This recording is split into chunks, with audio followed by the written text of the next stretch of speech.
Hello everyone, welcome back to Maitri food. ఇవాళ special sweet shop స్టైల్లో కరకరలాడే పాలకూర పకోడీ. ముందుగా పాలకూర కాడలు లేకుండా ఆకులు మాత్రమే శుభ్రంగా కడిగి పక్కన పెట్టుకోవాలి. మిక్సీ జార్ తీసుకొని అందులోకి పచ్చిమిర్చి, జీలకర్ర వేసి కాస్త కోర్సుగా గ్రైండ్ చేసి పక్కన పెట్టుకోవాలి.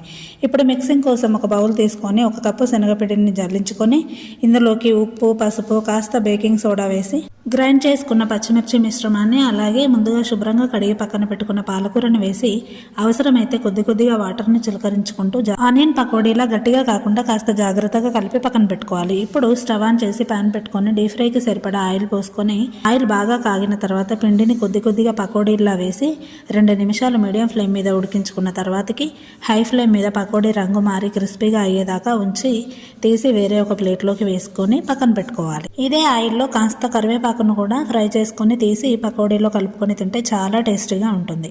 నచ్చిందా? ప్లీజ్ సబ్స్క్రైబ్ చేయండి అబ్బా.